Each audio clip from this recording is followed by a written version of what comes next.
Welcome, everyone, to an in-depth conversation about a recent seismic geopolitical event that's shaking up the world. On June 12, 2025, Israel executed a preemptive strike on key Iranian military assets. And this, really isn't just about conventional warfare. It's a message wrapped in strategy. Absolutely. It's like a bold announcement that also speaks volumes about regional and global power plays. Yep. Right. So the strike targeted strategic sites in Iran, places like Natanz and Esfahan, and even near Tehran. We're talking missile facilities, radar installations, and nodes in air defense networks. And it wasn't merely an act of war. Right. It was a calculated political move. That's what gets me. Why now? Israel's move seems almost like it was on a tightrope, balancing immediate military necessity with long-term political strategy. Exactly, and the timing is fascinating.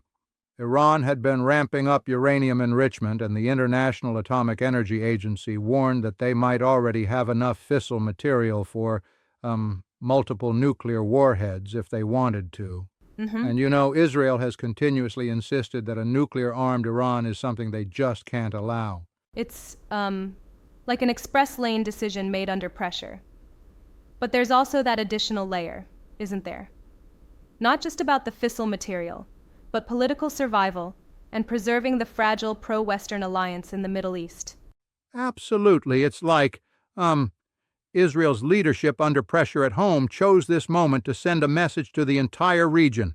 And this wasn't happening in a vacuum. It's about saving a delicate balance that the pro-West axis depends on. A survival tactic on multiple levels. And then there's the ripple effect. What does this mean for global powers like Russia and China? I've heard that Russia, already embroiled in Ukraine, is calling these strikes reckless. But, isn't it true that chaos in the Middle East actually benefits Putin indirectly? Yep, that's spot on. Essentially, Russia could very well thrive on increased oil prices which come from this instability. It's like, while the West is preoccupied, the chaos fuels his war machine. It's a classic case of global balance shifting in unexpected ways. And what about China? They've got huge infrastructure projects with Iran through their Belt and Road Initiative. Their officials warned about severe regional consequences. Do you think China might pivot toward openly supporting Iran, maybe even in cyber warfare? That's a valid point. China isn't exactly sitting back on its hands. They have so much at stake with their infrastructure deals that a destabilized region could force them into more overt moves. It's like, a domino effect where their economic and political interests get entangled in the regional power struggle. Definitely something to watch closely. Now, venturing into the region itself, the Arab states are really caught in a vice, aren't they? Saudi Arabia, the UAE, Egypt.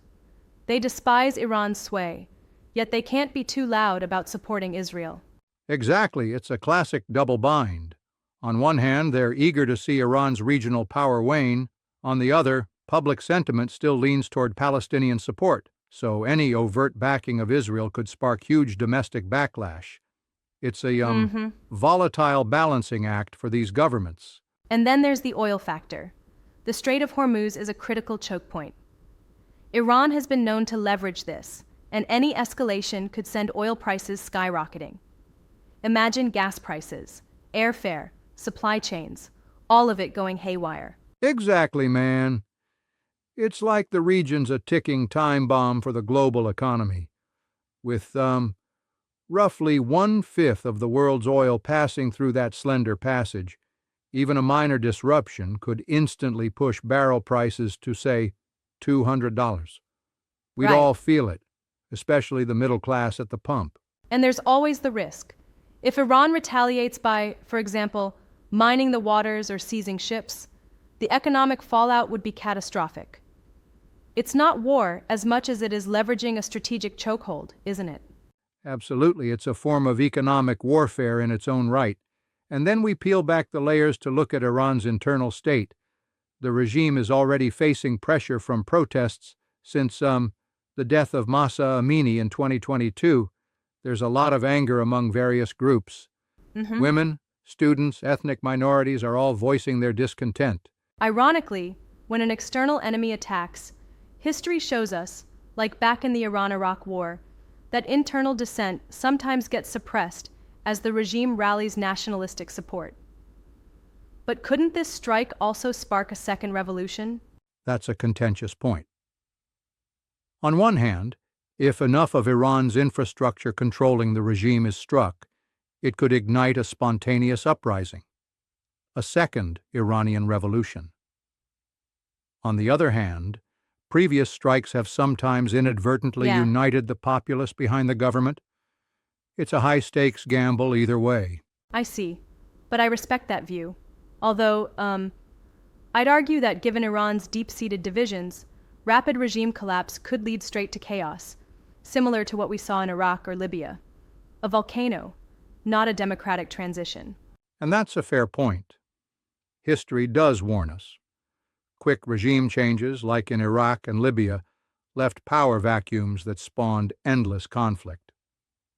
Change, if it comes, has to be managed delicately. Right. It's not enough to just pull the trigger on change without a concerted plan. Now, flipping the focus to the United States, for them, supporting Israel is a political tightrope walk. U.S. aid, military repositioning in the Gulf, and domestic opinions are all intersecting factors, aren't they? Exactly. The U.S. finds itself in a precarious situation. Their substantial military aid to Israel is undeniable, yet most Americans are, wary of another sprawling conflict in the Middle East. Plus, political divisions at home make the stance on Israel a hot-button issue. Yep. A classic dilemma of balancing international alliances with domestic peace of mind. And let's not forget, the U.S. Navy, repositioning assets in the Gulf, sends a clear signal of readiness. It's a just-in-case posture. Nobody wants to be caught off guard. Absolutely. It's like the ultimate insurance policy, but one that carries its own risks.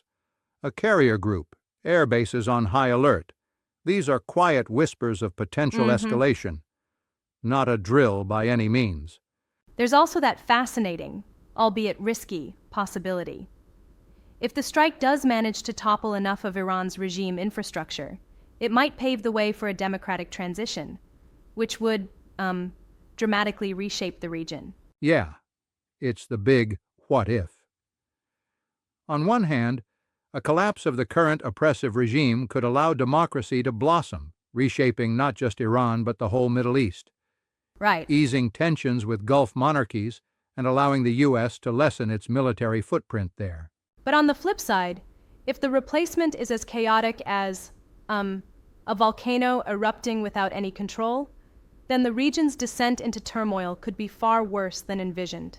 Exactly. It's a double-edged sword. The stakes here extend beyond the immediate military implications to a ripple effect on everything, from regional stability to global oil prices and even domestic politics in major world powers. Definitely a powder keg situation. And then comes the controversial question. Could this be seen as a spark for World War III? Across the board, responses vary, with some arguing it's just a match in a gasoline-filled room, and others insisting it's a localized event with global reverberations. Yep. That image of a match igniting a room full of gasoline is vivid. It really captures the precarious balance. It's like, while it may not trigger a full-blown world war, it certainly heightens the risk of a more extensive conflict if things spiral out of control. And that's something no one wants to see. So, if we circle back, Israel's strike appears as a desperate measure aimed at halting Iran's nuclear ambitions and preserving a pro-Western regional order. But it also threatens to escalate tensions not just regionally, but globally. Exactly. It's a move where, on one hand, Israel is safeguarding its national security and trying to protect its allies, while on the other, it's almost like walking on a razor's edge, risking a cascade of economic, political, and even military reactions. It's an enormous gamble, you know? Well said. And with all these moving pieces, the Iranian internal divisions, the economic shockwaves through oil markets, and the cautious maneuvers of global powers, the future feels really uncertain. Absolutely, man. It's like we're watching a high-stakes chess game unfold in real time, where every single move could drastically change the board. And, that's why this might well be the most crucial 10 minutes some of us Right. hear this week. A critical moment to really pay attention. Thanks for that clear breakdown. It's a lot to process, but fascinating how one event manages to interlink local military actions with global political and economic reverberations. Indeed, it's a reminder that in these times, every strike, every political decision has far-reaching consequences. And as events continue to evolve, we'll be here unpacking each layer. Thanks for the Yep, engaging chat. absolutely. And for everyone listening, stay informed, question what you hear, and keep an eye on how these events may shape the world in the coming days. That's right. And if these topics matter to you, make sure to subscribe, share your thoughts, and speak up before it's too late.